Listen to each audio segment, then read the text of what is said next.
Guys, Bitcoin udah all time high lagi. Ini semua banteng senyum. Tuh kan, Jono paling tengah mukanya paling seger. Udah 100x, udah geser kanan leverage, udah penuh ke atas gitu kan. Kevin juga mukanya seger, kamu juga aku yakin pasti seger. Kalau yang mukanya seger atau yang pernah cuan setidaknya ada angka 3-nya, itu wajib pencet tombol subscribe ya. Karena 3 itu trio kwek-kwek. Jadi kamu harus pencet tombol subscribe. Kalau kamu misal masih floating atau cuannya belum dikit gitu atau masih minus, nggak apa-apa, pencet subscribe juga aja. Nanti didoain bakal cuan abis ini, koin kamu naik didoain. Jadi channel agak superstitious gitu kan. Ya udah, anyway kali ini kita mau bahas. Pertama aku mau tahu dari Jono sama Kevin itu. Pertama kita akan lihat sebenarnya aksi mereka setelah all time high ini apa gitu ya. Apakah mereka ada koin bakal mereka akan terus riding atau mereka udah take profit. Jangan-jangan kita harus deg-degan nih, apalagi Jono dia ada indra keenam yang biasanya benar. Itu gimana? Gitu. Abis itu kita juga mau cek altcoin pump tuh kapan. Ya altcoin sebenarnya udah banyak yang pump, tapi terakhir kan konsolidasi ya berapa hari terakhir. Itu ada pump lagi nggak tebakannya? Karena seingatku aku sempat ngintip dikit, kalau nggak salah tweetnya Kevin atau videonya Kevin bilang kalau Bitcoin all time high ini koin-koinnya akan out season nih akan datang nih seingatku ya. Nah, habis itu kita juga akan ngintip dikit, mungkin kita ngobrol dikit kunjungan Trump terakhir ke Middle East. Nah, itu efeknya ada efek gak sih ke market? Nah, ya mungkin itu dari segi makronya. Nah, mungkin sekarang kita update yang pertama guys. Posisi kalian di market gimana? Masih hodl atau udah take profit atau sideline nggak dapat ambil posisi atau gimana? Boleh share dong. Oke. Boleh dari Ko Jono kali. Saya butuh feelingnya dia soalnya. Janganlah. Tersesat lagi. Gak apa udah. Gas dong gue. Oke. Ya long time no see ya guys. Minggu lalu sebenarnya seru tuh. Tapi udah lupa juga mau ngomongin apa. Ini menurut gue seru sih market 2 minggu ini. Gue sangat-sangat alive dan ya buka despite all time high atau apa atau enggak, cuman ada satu hari itu liquidity sweep atas bawah 2 kali. Itu menurut gue seru. Lama tuh nggak ngeliat chart dimanipulasi sebegitunya. Terus waktu itu sempat ada kabar bond ratingnya Amerika diturunin, right? Itu juga seru banget. Jadi leading up to kesini dari minggu lalu dan 2 minggu yang lalu bahkan bahkan podcast yang terakhir gue udah bilang gue waktu itu I think gue udah bilang kalau menurut gue ini justru risk on environment dan I think maksudnya waktu yang tepat untuk risk on gitu. I think itu bottom is in, udah confirmed. Banyak sinyal yang menunjukkan kalau kemungkinan besar ini it's going up gitu kan, liquidity dan lain-lain. So dan benar lah ya, flash forward kita walaupun dibanting atas, dibanting bawah, dibanting bawah, terus kemarin all time high sebentar, terus dibanting lagi ke bawah, terus sekarang udah all time high lagi. Aduh, semoga teman-teman nggak ada yang terlalu max leverage atau gimana yang kena liquidate. You guys are safe, but the outlook for me is bullish. I really believe menurut gue at least 3 bulan ke depan inilah itu somehow bullish gitu. Tanpa QE, tanpa butuh, gue kayak I don't think it matters anymore currently. Masalah rate cut menurut gue ya pribadi, I think faktanya adalah liquidity memang sudah banjir dan dia menemukan maksudnya kan Bitcoin itu udah ditemukan bahwa korelasi sama M2 money supply atau liquidity itu memang 99,1% or something like that. Korelasinya tinggi sekali gitu. Jadi Bitcoin ini naik ya karena memang sebenarnya udah ada kebanjiran liquidity gitu. I think ada beberapa negara yang bahkan udah quantitative easing dengan cukup agresif ya. I think Cina juga, terus bahkan Indonesia juga kemarin rate cut. So yeah, bullish lah overall. Jo, tapi kalau lu sendiri posisi lu gimana, portfolio lu? Maksudnya misalnya pas kemarin pengumuman Moody's rating diturunin, lu ada ganti shifting portfolio nggak? Misalnya dari US dollar lu ganti ke Bitcoin atau apa? Atau mungkin lu ada masuk posisi baru atau long 100% atau anything gitu, maksudnya yang bisa bikin kita sorry. Question utamanya rawang gitu. portfolio ya. Masih conventional in the sense gua mostly I'm longing Bitcoin with leverage. So that's the core thesis untuk tunggangan utama dari portofolio gua saat ini adalah my long in Bitcoin gitu kan. Nah, karena dari sisi persentase ke target, anggaplah targetnya 150.000 ya. I think that's pretty confident. Ada bilang ya segitulah lah, 130, 150, whatever it is. Dari 100.000 kan cuma 30%, cuma 50% lah ya. Cuman ya cuman lah kalau di dunia kripto gitu kan. Benar. Iya, so gue nggak pede gue bisa outperform Bitcoin dengan trading atau dengan analisis gue saat ini. At this point gue belum ada conviction yang lebih tinggi dari actually outperforming Bitcoin. Jadi ya gue mencoba untuk leverage itu aja gitu. Jadi daripada kayak trying to outperform Bitcoin, mendingan ya gue join Bitcoin tapi dikali lipetin gitu kan. So that's my core portfolio saat ini adalah long Bitcoin. And then my positions are ada Solana, Ethereum, Sui, Hype. So that's the 4 L1s yang gue bet. Sui tadi baru kehack by the way. Jadi gue lagi ngetrim, gue mau coba jemput di bawah. Terus ya super bullish on Hype personally. Solana juga looks strong. I think Solana is making a comeback. Dari obrolan kita kemarin yang kita sempat jangan-jangan bakal ke Sui nih, jangan-jangan bakal ada yang challenge Solana nih antara Binance kah atau Sui kah. Setelah ngelihat beberapa minggu ini dan how it's coming back, memang Solana sih masih paling ramah di telinga dan paling mature gitu. Infrastructure untuk nge-trench, untuk Dijan itu main itu memang di sana gitu. Familiarity-nya terlalu tinggi. I think first mover advantage-nya terlalu tinggi. Jadi Solana still bullish for me. Terus other than that, minor positions-nya ada RWA, ada Ondo. Saat ini masih cuman. Terus ada what else? Bio, I think ada Bio karena di decentralized science, sama spreading across memes lah, memes gede-gede. Wave, Doge, terus Wave, Flocky gitu-gitu ya. Flocky enggak sih, Wave baruan.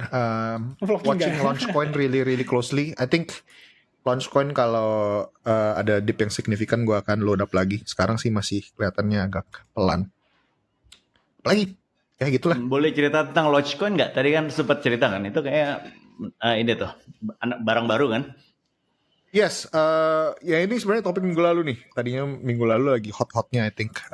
So teman-teman ada namanya di Trench ini over the past 2 weeks ada development meta baru gitu. Namanya Launchcoin. Jadi secara historik sebenarnya ini koin udah dari angkatan agak lama.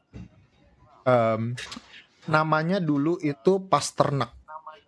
Jadi ada satu web to dev lah ya, namanya Ben Pasternak. Dia itu nge-launch suatu aplikasi untuk competing sama Pamfan lah dulunya gitu. Jadi kayak social trading platform / launchpad gitulah, namanya Believe app ya, dari dulu kayaknya. Nah dia nge-launch, dia waktu launching appnya dia keluarin tokennya dia sendiri basically gitu. Namanya Pasternak Coin gitu. Nah Pasternak Coin ini awalnya gue waktu dulu ya nih, zaman dulu gue skeptis banget, ini apaan, gak jelas, fotonya orang juga warna-warni gitu lah. Kalau kalian cari profile picture si Ben Pasternak itu logo koinnya gitu. Apaan nih, ngapain gue beli koinnya founder gak jelas begini gitu. Ternyata flash forward dijadiin token utama dari si launchpadnya. Agak gagal awal-awal, terus pivot, jadilah project namanya Launchcoin. Launchcoin ini long story short itu kompetitor dari Pump Fund. Tesisnya adalah kalau Solana mau jadi ada kata baru Internet Capital Markets, so ICM, Internet Capital Markets, ini suatu slogan terbaru yang dipush sama Solana. Solana itu Internet Capital Markets, or artinya apa? Lu kalau mau nyari capital, lu mau raise fund, lu mau build community, lu mau marketing dengan gampang, bla bla bla, itu lu di Solana gitu. Basically yang mereka garang-garang adalah ini.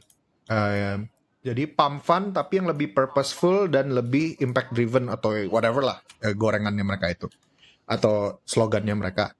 Nah ini yang capitalize ini tuh Launchcoin banget nih. Launchcoin yang jadi platform pertama yang berhasil ngambil dev Web2 yang punya produk yang sama working, yang lumayan ada revenue, ada beberapa yang revenue bahkan besar sekali.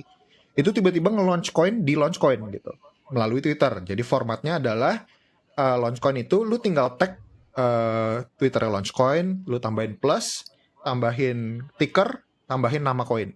Udah, begitu lu nge-tweet dengan format itu, langsung keluarin si Launchcoin botnya, langsung keluarin koin buat lu. Jadi what's happening adalah si founder ini akan buat satu video deck di Twitter. Mereka akan nge-pitch, gua lagi bikin aplikasi ini nih, AI gini atau platform buat gini gitu kan. Oh, user gua udah segini, rencana gua ke depan begini, bla bla bla. Dia pitch, di bawahnya dia langsung launch coin gitu basically. Dan itu sempat pick up lah 2 minggu yang terakhir ini. Ada beberapa project-project besar yang sebenarnya bagus-bagus gitu, kayak just naming on top of my head ya, ada satu startup namanya Dupe. Itu basically Chrome plugin di mana lu bisa nyari furniture yang murah. Jadi lu foto furniture sofa yang mahal banget nih, desainer sofa gitu. Nah, lu mau cari dupe-nya gitu. Lu mau cari barang palsunya gitu yang mirip. Iya. Dia itu langsung punya katalognya. Dia kuatnya di furniture. Gitu. Jadi si Dupe ini di website-nya dia langsung ngasih lihat itu ada si Dupe coin-nya gitu. Jadi basically udah attach sama brandnya. Ini one of the ways they are marketing, dan ini revenue-nya dengar-dengar udah ratusan juta dolar gitu. So it's actually a real business yang punya traction dan dipakai sama orang-orang. Terus dia tiba-tiba launch coin di Launchcoin gitu. So ada Dupe, ada Fitcoin, ada Glimpse, ada a lot of different startups lah, whether Web2 or Web3. Gitu. Jadi ada Meta ini gitu yang keluar 2 minggu terakhir. Awal-awal itu gue sebenarnya udah denger Pasternak ini beli Pasternak, mulai beli lagi gitu dari waktu kan sempat dead, terus beli lagi ini Launchcoin mau launch gitu kan basically. Itu lama banget, nggak sabaran seperti biasa, terus gue lepas udah pump sekali, cuman sampai berapa ya, dari 3 juta ke 10 juta or something. Terus ya tinggalan deh gitu kan, masuk keluar lagi dia pump lagi ke 25 juta gitu ya. Basically gue nggak terlalu dapat upside-nya sebenarnya ya berapa ya, 50x dapat lah. Kalau di hold gitu ya. Iya, could have sebenarnya udah dengar dan sebenarnya udah punya conviction tapi nggak sabaran gitu kan. Tapi ya itu, that's what's happening. Pretty bullish on Launchcoin, apalagi kalau dia bisa keluar lagi jurus-jurusnya, Web2 developersnya tambah banyak, dan mungkin bisa proven untuk kayak startup founders tuh marketing murahnya itu malah justru pakai launching coin gitu. Tapi ya beware ya teman-teman, banyak yang sebenarnya kalau mau spekulasi di launch coinnya sendiri, ini sebenarnya masih pump fund juga, cuman ya ada attach sama orangnya, ada attach sama brand, sama bisnis. So do with it as you may. Personally gue lebih kayaknya Launchcoin ini sendirinya lebih ada value-nya gitu. Kalau yang needle in the haystack-nya agak lebih susah lah ya. Gitu sih. Jadi kalau versi Indonya, kalau kita bikin startup nih, warung kelontong, kita bisa bikin Launchcoin-nya kan, warung kelontong Kevin gitu, bikin ininya, atau warung bakmi Jono gitu, bisa bikin koinnya gitu kan, bikin tinggal presentation deck-nya minta ChatGPT gitu, keren gitu jadi kan presentation deck-nya. Versi Oh. Indonya bos. Dan lucunya fenomenanya ini tuh project-project BNB pada bikin Launchcoin lagi. Jadi project yang kayak dapat funding atau actually kayak core websitenya belum TG ya, belum punya token lain gitu. Itu sebenarnya Binance gitu, adanya di Binance Smart Chain atau ada di Ethereum. Itu pada nge-launch coinnya di Launchcoin gitu. Ada beberapa yang kayak gitu. Karena memang Recycle, ya kan? ya Lo basically. kalau jadi project di kripto tuh harus sangat adaptif gitu kan. Pas kita initiate pikir ide yang lagi hype BNB kan. Jadi nempelnya kan ke BNB, maunya dapat value paling tinggi kan. Tapi setelah ke ujung-ujungannya pas sudah mateng kok BNB-nya udah biasa aja yang lancar di launch coin gitu kan. Jadi harus adapt lagi. Tapi minggu depan pas launch tiba-tiba pas mau launch coin kena hack, tiba-tiba yang up sui gitu. Ganti lagi ke sui. Emang nasib di kripto tuh sangat-sangat fluid ya, sangat-sangat ya gitulah ya, cair banget. Ya, Oke. maybe closing statement dari Trench dikit. Yang gue lihat tren itu memang Trench itu ujung-ujungnya adalah attention span ya. Kayak untuk ngebet sama yang winning horses yang apa maksudnya kuda-kuda yang zaman dulu tuh kayak apalah dulu kan zaman kayak bahkan AI gitu. AI agents makin kesini kayak agak kekubur sebenarnya narasinya. Gue nggak tahu apakah akan ada resurrection. Cuman maksudnya kayak apakah bangkit nih? Kayak AI16Z bla bla bla DeFi. Highly likely mungkin akan ada kena lagi gitu naratifnya. Cuman itu jadinya spekulasi at this point kan. Kita cuman bisa menurut gue ya sentuhnya pas kalau udah hot aja. Pas dia udah mulai hot ya kita rotasi ke sana. Tapi at this time it is a rotational play ya. Ini narrative play gitu. Jadi kalau di Trench ini meta-meta terbaru yang fresh di dalam pikiran-pikirannya Dijen ini yang spekulator ini itu ya yang terbaru-baru aja gitu. Dan ada beberapa meta lah sekarang yang sekarang nongol-nongol di trending-trendingnya Dex Screener bla bla bla itu ya cuman meta-meta ini doang, which is kayak meta-meta koin-koinan gitu kan, kayak Bitcoin ditebalikin, dibikin nama bla bla bla, ada itu meta itu sama metanya si ICM, baru ada turunannya lagi meme-nya si ICM gitu. Currently di sana trennya gitu. So ya itu sih update dari Trench. Hati-hati aja teman-teman. Gue nggak tahu ya kayak ini kayak AI agents apakah akan gain traction lagi. Hopefully so. Tapi ya at this moment mainnya gue sekarang ya rotasi aja antar naratif. Sip. Jo, gue mau a little bit dig deeper. Tadi lu bilang lu posisinya kan futures leverage di Bitcoin. Pertanyaannya leverage-nya bukannya kapan? Maksudnya di harga berapa? Dan planning lu tuh tutupnya profitnya tuh di angka berapa gitu? Kisaran berapa? Jadi gue ada bayangan nih kan, gue mau copy lo gitu. Enggak lah. Tuh biasa gue nggak tahu. Gue ada entry kecil di bawah 80.000, kecil banget. Itu iseng-iseng basically gitu kan. Itu entry kebanggaan gue gitu. Jadi itu yang kecil banget, literally kecil banget. Perlu diulang, kecil banget. Baru yang sekarang ini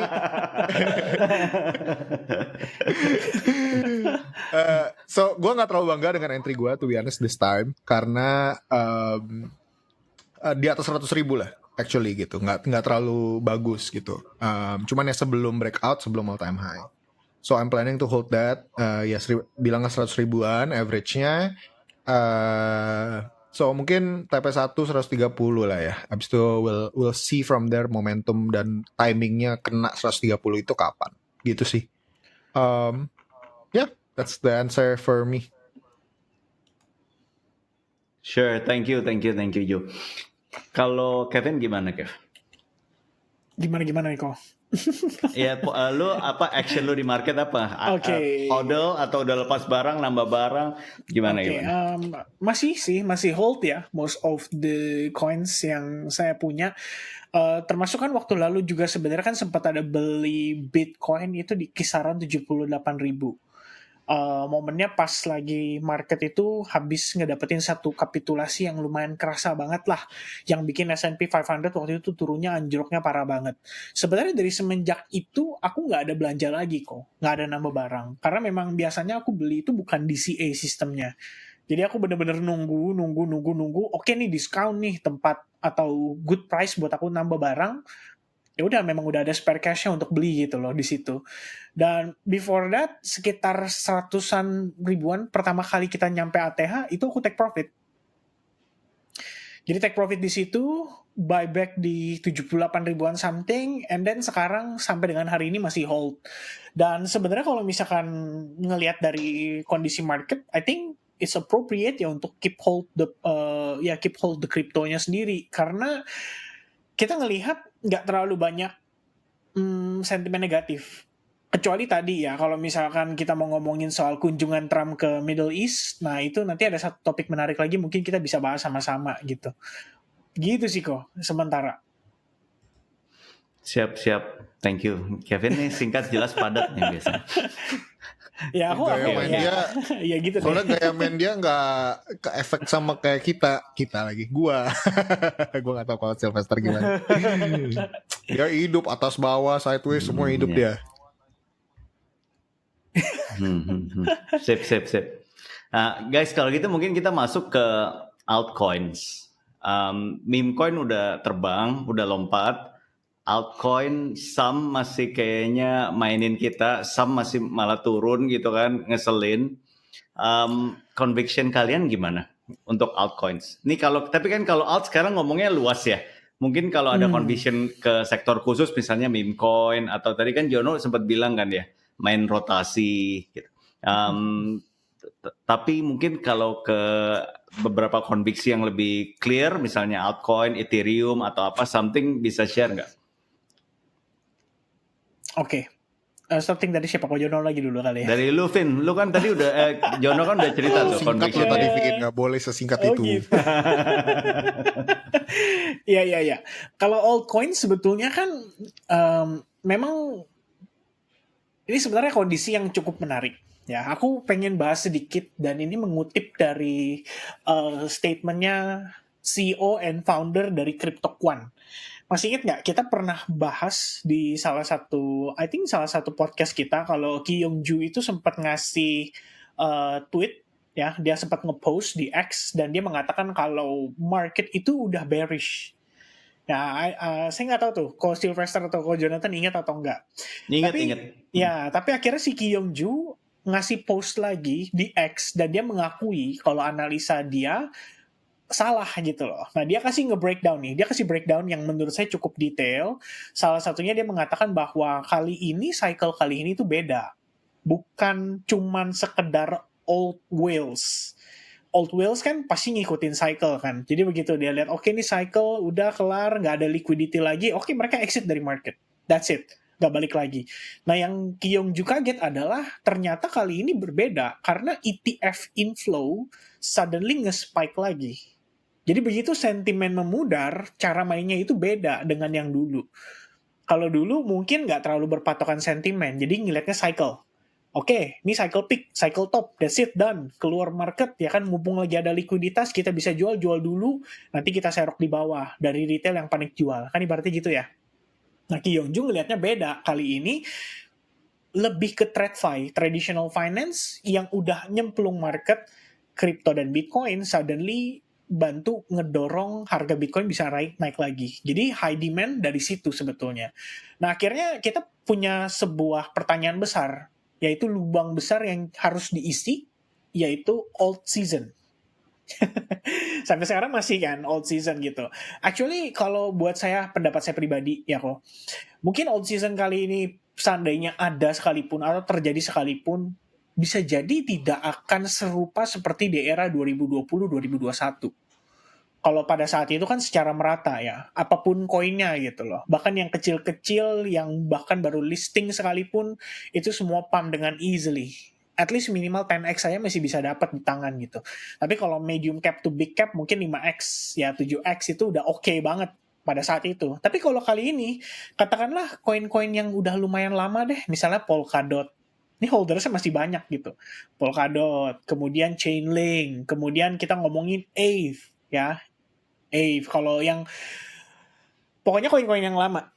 Ini pasti punya ekspektasi dong. Kan teman-teman yang nge-hold tuh punya ekspektasi. Ini kalau Bitcoinnya udah all time high, kenapa altcoins gue nggak naik-naik nih?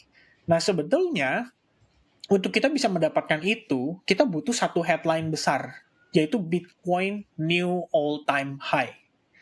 Kenapa? Karena Bitcoin dominant saat ini nge-spike diakibatkan oleh konsentrasi uang yang hanya mengalir ke Bitcoin. That's it. Nah, tapi kalau misalnya kita butuh ada konsentrasi uang yang lebih terbagi, which is masuk ke altcoins juga, yaitu butuh fresh money juga. Fresh demand gitu. Dan kita nggak butuh uang sebesar uang-uang institusi. Actually, kita hanya butuh uang retail yang ketika mereka ngelihat headline, katakanlah 2 bulan lalu mereka ngelihat Bitcoin, terus Bitcoin udah turun nih ke harga 80.000, wah ini mah udah selesai, ini mah udah done. Karena everybody pada saat itu ngomong bear market. Ya kan? At least, some of the people believe mungkin this is not the bear market gitu, termasuk Ko Jonathan dengan feelingnya ya. Salah satunya kan. Kemudian juga ya adalah beberapa discussion data yang kita punya dan sentimen serta makroekonomi yang sebenarnya masih cukup mendukung.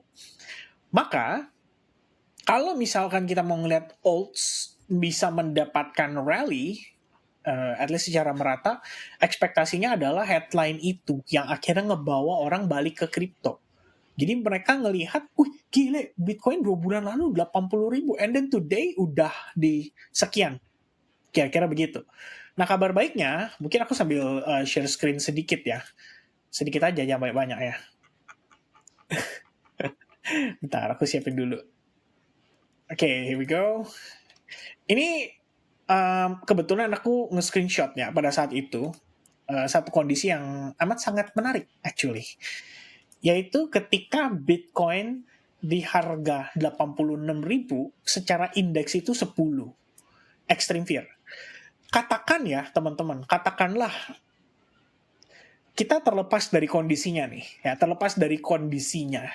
Oke, 27 Februari pada saat itu aku screenshot, katakanlah terlepas dari kondisinya, 27 Februari itu kan berarti masih di sini nih teman-teman ya, masih di harga kisaran ya 86 ribuan something di sini. Katakanlah kalian beli gitu kan, dengan kondisi sentimen extreme fear seperti ini, technically kalian udah untung around 31%. Itu hanya untuk Bitcoin. Cuman ngelihat sentimen doang. Yang lainnya sih ya cukup menguntungkan, tapi mungkin nggak meng-outperform Bitcoin. For example, Ethereum. Pada saat itu, kita lihat extreme fear, Ethereum-nya 2350, 27 Februari. Berarti sekitaran di sini. Nah, ya sekarang naik ya 16%. Pasti sedih juga ya holder Ethereum ya. Tapi nggak apa-apa, saya senang justru. Kalau misalkan masih banyak orang bilang atau ngebully Ethereum, itu justru bagus. Kenapa? Karena semakin dibully, berarti semakin tidak tertarik para retail terhadap aset tersebut. Nah, XRP sekarang di 2,43, pada saat itu 2,2, kemudian Solana 140. Pada saat itu di 178. Nah, maksudnya apa? Maksudnya begini. Kalau kita lihat saat ini, kondisi kita tuh sebenarnya sudah masuk ke fase greed, ya. Jadi riset itu mentoknya, mungkin kondisi dia sampai paling bawah ini udah super extremely fear gitu kan. Kemudian kita riset, masuk ke kondisi harga saat ini, itu kita baru di fase greed. Sejauh ini saya ngecek ya, kayaknya belum masuk extremely greed gitu. Tapi sejauh ini kita masih greed. Nah maksudnya begini guys, kabar baiknya adalah nungguin ya. Sorry ya. Jadi gini, kabar baiknya adalah belum banyak orang notice lagi setelah new headline terakhir. Nah, ntar kalau misalnya orang udah aware, kemudian dia lihat Bitcoin harganya tinggi, kira-kira logikanya gimana? Ya kan? Paling gampang deh. Ya, misalnya aku tanya ke Ko Jonathan ya, aku pengen interaksi sedikit sama Ko Jonathan. Ko, pertama kali kenal kripto, misalnya ya, Bitcoin. Pertama kali kenal Bitcoin atau kripto, itu pada saat momen apa gitu? Boleh sharing nggak pengalamannya Ko? Gue angkatan Oktober 2017. So, Oktober last leg 2017. of the bull cycle. last leg of bull cycle. Peak itu Hmm. sekitaran Natal New Year waktu itu. New Year kalau nggak salah. Jadi gue 3 bulan doang ya di cycle. Dan itu ya Beli last legnya Bitcoin lah ya. kok.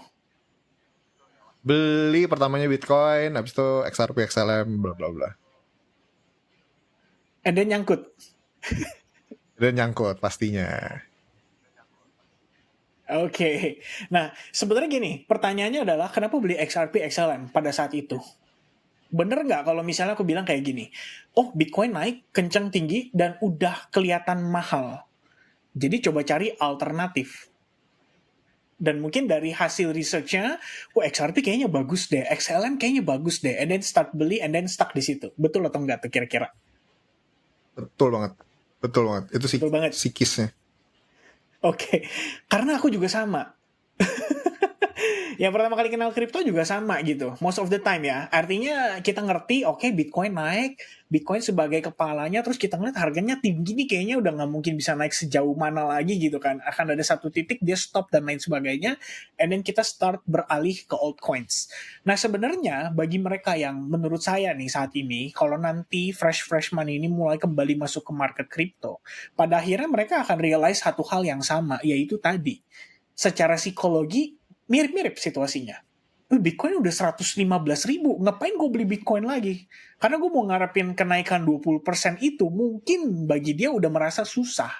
Akhirnya, uang itu sebagian ngalir. Nah, permasalahan berikutnya adalah altcoins di tahun 2025 banyaknya udah bukan main. Kalau dulu mungkin banyaknya pilihannya terbatas dan rata-rata masih unggulan. Kalau sekarang kita udah terlalu banyak opsinya. Ya sebenarnya sekiranya seperti itu. Jadi kalau buat saya, pandangan saya, somehow altcoins akan kebagian money flow-nya, but we have to wait. Waiting for what ya? Waiting for Bitcoin exhausted at satu titik gitu. Itu pandangan saya kok. Nah, masuk di logik atau enggak ya itu tergantung teman-teman ya, hasil riset sendiri juga gitu kan. Cuma kalau buat saya logiknya kayak gitu. Nah, At terus least lu buat ada indikator kuantitatif atau apa nggak, Vin? Untuk lu lihat momennya itu, Bitcoin lelahnya atau fokusnya ke altcoin-nya atau ke Bitcoin-nya yang lelahnya? Bitcoin-nya kok, lebih ke Bitcoin saat ini. Bitcoin kemudian ya tetap lah ya dominance ya. Jadi salah Bitcoin satu dominance. ya jadi salah satu tolak ukur. Memang kan ada beberapa orang bilang kayak oh Bitcoin dominance sudah nggak terlalu reliable sekarang gitu kan. Tapi nggak tahu, kalau menurut saya kita tetap bisa memetakan kira-kira nih dari segi risk to reward itu udah ideal belum gitu kan. Kalau misalkan saya mau sedikit lebih greedy mau taruh di altcoins. Nah bagi saya ngelihatnya adalah kenaikan ini udah berlangsung sangat lama sekali. Kalau kita lihat dari previous cycle, katakanlah 2017, tempat Kojono nyangkut ya. Oktober itu di Jangan sini. membuka luka lama dong, Vin. Iya. Itu Jono senyumnya langsung agak-agak gimana gitu. Oh iya. Nah, jadi kalau kita lihat, sebenarnya secara historical menurutku make sense gitu kok. Di momen 2016 ketika halving, Bitcoin itu yang jadi utamanya. Tapi once Bitcoin udah exhausted, 2017 itu beralih ke altcoins. Nah, terjadi kembali di 2020. Jadi sepanjang bear market sampai akhirnya 2020 halving, Bitcoin itu mendominasi. Tapi starting Januari 2021, everything change. Semuanya langsung transisi ke altcoins. Ya kan? Nah, ini terjadi dong alt season during 2021. Nah, sekarang kalau kita lihat apakah secara strukturnya sama, sejak bear market 2022, secara dominance itu benar naik. Bitcoin lebih unggul. Nah, yang berbeda kali ini adalah 1 tahun setelah Bitcoin halving, tepatnya ketika kita memasuki bulan April, itu tetap dominasinya tuh di Bitcoin. Ini artinya duitnya kan ngalirnya ke sini doang untuk saat ini kok. Nah, tapi ketika aku ngelihat data ini, yang jadi pertimbanganku adalah menurutku saat ini kalau misalkan aku punya cash ya, hard cash ini untuk aku start deploy, katakan aku mau cari keuntungan, beli Bitcoin itu I think somehow udah lumayan, ya ngerti ya, risk untuk downside-nya udah lumayan, upside potentialnya mungkin udah terbatas gitu. Dan at some point akan ada satu titik di mana Bitcoin itu mungkin hanya konsolidasi.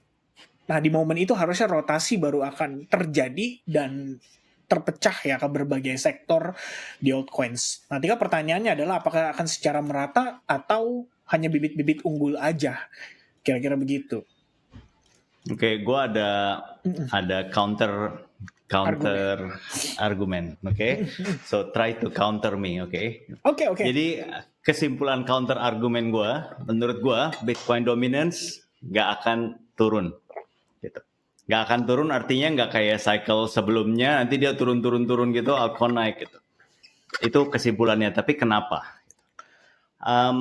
Kenapa Bitcoin dominance bisa naik? Ya, karena bisa turun karena rata-rata basketnya altcoin semua itu pada naik kan rata-rata.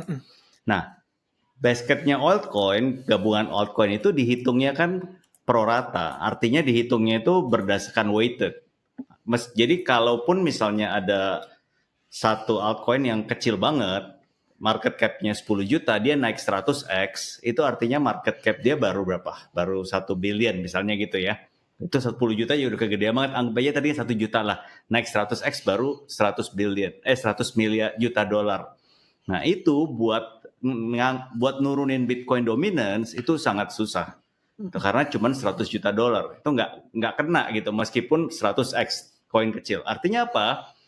Penurunan Bitcoin dominance itu sangat tergantung atau utamanya tergantung pada koin-koin yang sekarang market cap-nya udah gede. Koin-koin yang market cap gede udah gede apa? Contohnya AVAX. Ya koin-koin yang ciri-cirinya mereka apa? Ciri-cirinya mereka dapat market cap gede bukan karena uang retail utamanya. Tapi karena pas awal funding, mereka dapat funding besar dan mereka pas launching, mereka udah taruh market cap mereka di besar. Mereka punya tujuan khusus, taruh market cap besar, begitu launching market cap-nya udah 10 billion dolar. Itu yang akan pengaruhi Bitcoin dominance turun atau enggak. Berarti kita harus fokus lihat ke mereka kan, performa mereka ke depannya gimana gitu. Kalau mereka performanya bisa naik, ya berarti Bitcoin dominance turun yang gede-gede ini. Tapi kalau enggak ya yang cuman ngandelin dari yang kecil-kecil doang, ya Bitcoin dominance ya nggak turun-turun gitu, karena mereka kecil. Nah, mereka ini profilnya gimana? Profilnya, pertama, saat ini mereka itu rata-rata project yang udah jalan beberapa tahun. Beberapa tahun, mereka udah lewatin fase lock, vested, sekarang mereka udah mulai unlock. Udah mulai buang koin. Artinya buang koin, sirkulasi tambah besar, nah, sedangkan harganya nggak kuat didongkrak. Jadi market cap-nya harganya kelihatannya sama, tapi market cap-nya nambah, gelembung, harganya harus ngikutin. Itu pertama. Itu kondisi mereka yang pertama sekarang. Udah mulai unlock linear, udah banyak keluar supply. Yang kedua, kondisinya narasi mereka udah sangat jelek dibanding cycle yang lalu 2022 atau cycle sebelumnya 2017. Pada saat cycle itu, narasi mereka adalah semua Web 2 akan ganti jadi Web 3. Ini bisnis beneran loh narasinya. Ini bakal jadi kita pakai sehari-hari, bakal jadi revenue bisa saingan sama Google, sama Apple, sama Facebook. Narasinya kan gitu. Makanya semua orang rela, niat, semangat masuk ke yang harapan besar ini. Saat ini narasinya ya semua ya sama aja gitu kan. Mendingan beli meme coin gitu. Artinya dari segi demand juga kurang gitu.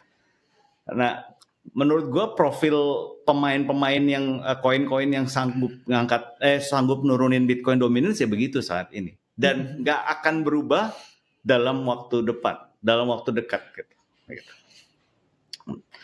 Jadi itu kenapa Bitcoin dominance nggak akan turun gitu. Ya cenderung naik gitu. Ya, udah di satu sisi Bitcoinnya kuat banget, narasinya tambah kuat, inflow-nya bagus. Di satu sisi pesaingnya yang punya kekuatan buat nurunin Bitcoin dominance dari supply sama demand lagi nggak oke gitu buat. Menurut gue sih gitu sih guys. Coba minta counter argumen kalian. Jono nih, orang trenches. Harusnya Kevin lagi dong. Kan lu lagi counter Kevin. Jangan dong. Oh ya Kevin boleh. Oke. Jadi gini kok. Sepandanganku ya, maksudnya lebih ke aku setuju dengan kondisi yang tadi kau sampaikan gitu kan. Dalam arti memang seperti yang awal aku bilang, bahwa kali ini pun kalau ada altcoins rally, probably nggak akan sama dengan situasi 2020-2021 tadi. Nah itu sebenarnya di awal aku udah sempat mention soal itu, dimana kita ngelihat bukan berarti kalau altcoin season, koin-koin apapun bakal meletus segampang itu. Kali ini berbeda dari sisi tersebut. Namun walaupun demikian seperti itu, nah menurut pandanganku, Bitcoin dominance probably bukan naik karena mereka berotasi dari Bitcoin. Jadi mereka tetap hold Bitcoin, mereka tetap pegang Bitcoin, namun yang membantu untuk Bitcoin dominance-nya itu untuk mungkin ya, kita nggak berharap dia anjlok separah seperti 2017 atau 2021, karena obviously itu bakal berbeda sekali situasinya dan akan membutuhkan narasi yang luar biasa besar, seperti yang tadi Ko Sylvester sampaikan. Artinya nggak cukup kalau saat ini, karena kalau mungkin pada saat itu kesannya ini adalah the new revolution. Kalau sekarang kita nggak tahu nih the new revolution apa selain AI. Actually AI masih ada ekspektasi naratif itu bisa digoreng dengan gampang gitu ya. Nah cuma kembali lagi ke situasi Bitcoin dominance dulu. Yang aku lihat lebih ke terbagi lah kok market share-nya. Jadi kalau misalkan contoh aku pemain baru, literally baru banget, aku nggak tahu apa-apa soal kripto, aku nggak tahu apa-apa soal Bitcoin, aku cuma lihat Bitcoin, and then motivasiku cuma satu, toh aku pengen spekulasi, gandain uangku. Nah kira-kira aku akan masuk di mana? Ya obviously opsi terbaik adalah tetap di altcoins bagi orang-orang tersebut. Jadi kalau misalkan seandainya nanti ketika headline news sudah mulai hot, sentimen udah benar-benar back to really really positive, mungkin sebagian dari mereka akan involve, dan involvementnya itu masuknya ke altcoins. Tapi apakah itu akan cukup untuk membuat rally sangat signifikan? Ya mungkin terbatas kok. Jadi rally yang kita bisa harapkan itu nggak akan seperti dulu gitu. You cannot expect 10x, 20x unless teman-teman interested untuk mencoba masuk ke dunia yang lebih rimba lagi, yaitu trenches tadi. Ya kalau itu kan lain gitu kan. I mean there's so much opportunity everyday new coin gitu, dan potensinya luar biasa. Tapi kalau misalnya kita udah mengharapkan koin-koin yang currently running, let's say sebutin deh semuanya dari A sampai Z, banyak gitu loh. We have Arbitrum, Aave, kemudian B-nya ada BNB, BGB, kemudian C-nya ada Chainlink, kemudian ada apa lagi itu C-nya ya, Chill Guy ya kan. Pokoknya semua nih dari A sampai Z sekarang ada meme-nya. Zerebro gimana? Z yang pegangannya Iya. Kevin Zerebro. Oh, saya nggak pegang sini bro. Bukan, itu favorit lu kan, watchlistnya Kevin. itu lebih ke, kalau aku kan sebatas buat trading ya, jadi aku nggak bener-bener. Jadi sebenarnya gini, ini kalau pemanfaatan dari aku, mungkin kalau aku sekalian wrap up ya kok, biar kita nggak adu, maksudnya bukan nggak adu sih, tapi nggak counter argumen terlalu panjang. Intinya di altcoins kali ini pemanfaatannya mungkin berbeda. Jadi teman-teman mungkin nggak bisa expecting gue beli terus hold aja gitu. Udah nggak bisa kayak begitu. Kalau sekarang lebih ke gue beli, and then gue harus tahu kapan cut loss-nya, and then gue harus tahu kapan take profit-nya. Jadi bukan lagi nih, kayak misalkan contoh, kalau dulu kan gampangnya gini, kok Jonathan beli XRP, waktu itu emang prediksinya bisa ke berapa kok? Gitu kan. Misalnya kalau Jonathan bilang, oh ya nih gue denger dari orang, gue riset sendiri, ya kira-kira XRP bisa lah $3 per satu token gitu kan. Oh kalau sekarang 1,8 gue beli, lumayan masih bisa 2x sekian. Nah itu kan kalau dulu mikirnya kayak gitu. Nah sekarang udah gak bisa begitu. Jadi ibaratnya kita ngelihat upside potentialnya itu, ya selama menurut kalian ini oke, kalian bisa manfaatkan ya bisa gitu. Cuman kalau misalkan untuk kita beli terus hold doang, kayak Ko Sylvester pernah bilang, salah satu kritisnya di crypto itu adalah harus ada conviction gitu kan. Lu beli, lu mau cepet tajir nih dari koin itu, lu harus punya conviction nih, ngehold ini sampai 10x, 50x, 100x gitu. Tapi buat aku pribadi saat ini, untuk melakukan itu akan sulit. Jadi mungkin lebih ke situ sih pandangannya. Ya, jadi kita bisa ngebatasin risk ke bawah. Ya, intinya harus tahu cut loss lah. Risk management itu I think is gonna be very very important untuk cycle kali ini. Begitu kira-kira kok. Ada 2 koin yang bisa di hold terus dengan conviction tinggi. satu Bitcoin kan, satu lagi apa? Ayo tebak. USDT. Wah, USDT enggak, bukan. Kok itu mah bukan. stable coin, bukan. Ayo tebak. Kan koin juga kok Kevin judulnya. USDT. Jono apa? Aduh, saya Wave. pengen ngomong ntar takut. Wave salah. Ayo Kevin nih mau ngomong kayak bener Kevin. Enggak kok John, ini kalau saya ngomong saya takutnya dihujat kok. Ngomong Gue yakin ini pasti konsep-konsep pengen ngomong itu. Gue beli loh itu bentar ya. Bagus kayak. Ah masa itu apa? Lu jangan bikin orang penasaran. Apa? Hah? P. Apa koinnya? Oh P. iya betul. Ayo ngomong dong Pin kalau gitu. Apa nih PP kok? PP coin. Wih, Mas, ketemu kayaknya support Jono lu, maksudnya jangan gitu. P network kan maksudnya kan? Udah ketemu support lo. Kemarin gue nggak TP lagi. Oke. Lanjut guys, lanjut. Agak makro ya. Kalau kalian lihat kondisi makro sekarang kan secara general kayaknya udah oke kan. Lihat dari Trade Talk udah mulai ngomong setelah itu. Terus terakhir Trump ada kunjungan ke Middle East, kunjungan strategis. Kalian ada ini nggak? Ada insight tentang dari kunjungan itu atau ada take away tentang kunjungan itu nggak yang mungkin pengaruh ke makro dan bias trading kalian atau bias posisi kalian di market? Oke, mau siapa dulu atau Itu Kevin, itu pertanyaan Kevin itu. Tadi Nanti gue cuma. gue pikir tadi Jono gini aja. angkat tangan. Gue pikir Jono nih angkat tangan. Gue pikir gini. Oh taunya nunjuk Kevin gitu. Kevin. Oke, aku singkat aja sih kok. Jadi hal yang paling sederhana bisa kita mengerti adalah apakah sentimennya akan shift balik ke risk off. Itu. Nah, kalau misalnya aku pertanyaannya kayak gitu, berarti kan kita punya pikiran dong, punya pertimbangan dong. Ya, kira-kira apa nih yang bisa bikin risk off itu kembali lebih dominan dibandingin risk on? Jawabannya hanya satu. Ketika hasil kunjungannya Trump itu nggak memenuhi ekspektasi dalam tanda kutip untuk kondisi saat ini yang lagi hot, yaitu Iran. Iran ini lagi hot dalam tanda kutip pembahasannya itu ada seputar nuklir, kemudian sanction. Artinya pengaruhnya ke oil. Nah, oil itu kan termasuk dalam sentimen risk off. Ya, nanti kalau misalkan hasil pertemuannya tidak sesuai ekspektasi, resikonya adalah lagi-lagi ketegangan geopolitik. Ketegangan geopolitik lagi-lagi pengaruhnya adalah orang shift balik ke sentimen risk off. Nah, tinggal pertanyaannya adalah buat Bitcoin saat ini, apakah dia cukup kuat dengan naratif store of value digital? Kalau kuat, saya rasa itu akan cukup untuk membuat Bitcoin tetap naik. Namun, pada prosesnya, kita tahu karena mereka memiliki korelasi positif dengan Nasdaq ataupun S&P 500 yang artinya risk on, di awal pasti ada sell off dulu. Dan ini sangat tepat dan sangat menarik justru untuk jadi skenario di mana Bitcoin harus cooling off dulu atau cooling down dulu. Kita udah lihat di all time high, everybody extremely greed, retail start masuk, whale start take profit, keluar naratif itu, koreksi terjadi, and then pelan-pelan orang realize, iya Bitcoin kan store of value, kenapa gue jual ya? Nah baru dia beli lagi, tapi agak lebih mahal. Ya, paling kayak begitu sih, kalau pandanganku.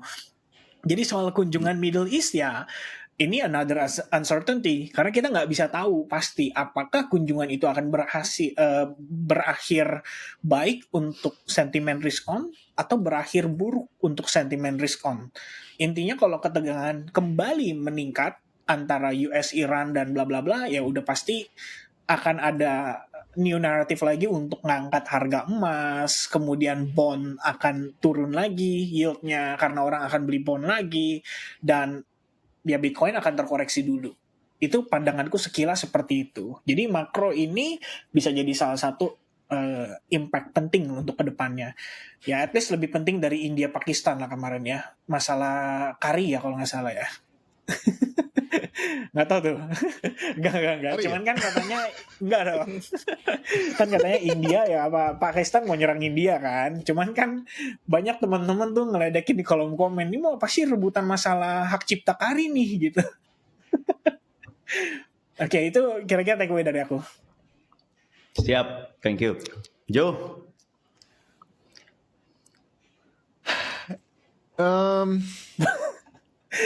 Bingung ya. Oke, lanjut. Prancis mah nggak terlalu peduli ya. Enggak, sebenarnya ada ngikutin, cuman ya sebenarnya bukan expertise gue, cuma gue mencoba untuk mengerti gitu kan, what's the play here, karena dengan yang I think ada agendanya ya gitu, kayak Moody rating, terus kayak I think yang meeting kemarin itu ada agenda untuk nge-push DXY turun. I think that's what I've gathered gitu. Dan kenapa ya? Karena walaupun sekarang lagi ada post trade war segala macam, cuman kan kemarin DXY naik tinggi sekali. Gitu kan. Waktu DXY naik tinggi sekali itu kan sangat-sangat berpengaruh sama hubungan ekspor import gitu kan. Kalau DXY terlalu kuat buat kita kayak orang Indonesia ya berat sekali untuk beli barang dari Amerika gitu kan. Sama lah seluruh dunia, kalau dolarnya terlalu kuat nggak ada yang mau gitu, jadinya mahal sekali buat mereka gitu kan. While at the same time untuk nge-export juga jadinya ada defisit lah di sana antara import sama ekspornya, dan ada kebutuhan untuk DXY bisa turun untuk bisa ekonominya bergulir lagi gitu. So that's what's happening kan. DXY lumayan bukan collapse ya, maksudnya koreksi gitu, kayaknya mau dinormalize, di-neutralize, dan kemarin itu indikator utama kenapa gue kayak wah gue yakin banget ini pasti all time high nih, karena DXY collapse itu gitu. Dan I think itu ada kong kali kongnya lah di meeting-meetingnya mereka itu untuk ada agenda ini, karena kan susah kan untuk make a deal kalau DXY kuat sekali gitu. So yeah, I think from the macro side itu sih yang menurut gue interesting, yang dari gue baca dan dari gue dengar orang-orang cari-cari juga di YouTube ngobrol sama ChatGPT. That's kind of my takeaways. I think historically speaking juga kalau DXY terlalu kuat pasti akan ada manipulasi lah dari US untuk mencoba untuk bawa DXY turun untuk sementara supaya netral lagi. They wanna neutralize stuff gitu kan. Untuk so ya gitulah dari makro. But anyways, the main thing is that liquidity is rising gitu. Kayak I think semua pergerakan makro yang dilakukan oleh Trump ya itu untuk nge-setup ini gitu. Itu untuk nge-setup ini gitu. Untuk gimana caranya ngerilis lagi liquidity, membuat sentimen jadi bagus. Maksudnya kalau kita lihat hindsight ya, maksudnya that peak tariff fear itu jatuh-jatuhnya kan super panic, dan ujung-ujungnya chart is saying that it's a V-shaped recovery, which is waktu kejadian hari hanya kalau teman-teman ingat gitu kan, waktu lagi fear-fearnya nih, lagi parah, lagi Liberation Day, itu rasanya kayak wah gila ini sampai 2 tahun lagi kali ini baru recover gitu kan, kayak wah susah nih, kayaknya nggak mungkin V-shape deh yang ini gitu kan. Agak ada sentimen itu kan sebenarnya di market waktu itu. And fast forward sekarang V-shape bro, kayak lihat aja SPX, lihat semua chart-chartnya kripto V-shape recovery. So yeah, I think ini pertanda lah dari sisi makro, liquidity is there. Iya. Oke. Gua kayaknya kita udah bahas semua. Gua mau tutup dengan satu teka-teki besar ya. Teka-teki besar buat kita, terus juga buat teman-teman yang nonton nih semua. Gue teka-tekinya gue mulai dengan chart ini. Gue share chart ini ya. Aduh, jangan ditambahin beban pikiran dong kok, baru happy nih. Hah? Ini kalau kita bisa pecahkan mungkin ini the next cuan trade nih. Jadi ini ada 4 chart digabung bareng-bareng kan. Kiri atas Nasdaq, ya. Kanan Bitcoin, bawah gold. Jadi kalau teman-teman perhatiin polanya 3 ini, kiri bawah USDN nggak usah dianggap lah ya, nggak usah terlalu dianggap. Pola 3 ini, mungkin selama berapa bulan terakhir, Bitcoin tuh, makanya gue selalu bilang Nasdaq beta tuh dia selalu nempel erat dengan Nasdaq geraknya. Kalau Nasdaq naik, Bitcoin naik. Tapi kalau Nasdaq naik 1%, Bitcoin naik 1% gitu ya. Namanya beta jadi multiplier gitu. Kalau Nasdaq turun 1%, Bitcoin 22%. Itulah kasarnya. Dan dia berlawanan dengan gold. Jadi gold naik, Nasdaq sama Bitcoin turun gitu. Rata-rata gitu. Tapi yang gue perhatiin, sejak kemarin atau sejak 2 hari lalu, ada yang aneh sama Bitcoin. Perhatiin deh. Bitcoin naik ke atas, Nasdaq sideways, cenderung turun.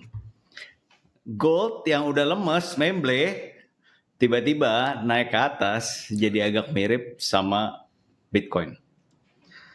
Teka-tekinya ada apa gitu. Teka-teki gue bilang buat kita semua karena ya gue juga nggak tahu, ini pertanyaan besar gue gitu. Karena ya bagi gue kalau gue bisa pecahkan ini, gue bisa tahu ini, setidaknya gue bisa tahu bias gue trade seminggu 2 minggu ke depan kayak bisa lumayan gampang deh, lumayan akurat. Kalau gue lumayan bisa pecahin ini. Tapi I don't know, mungkin kalian tahu, mungkin teman-teman yang nonton tahu bisa tulis di komen. Kita bisa cuan bareng mungkin. Kalau salah rugi bareng deh. Oke guys, gue tutup dengan itu. Guys, thank you. Bye. Thank you guys.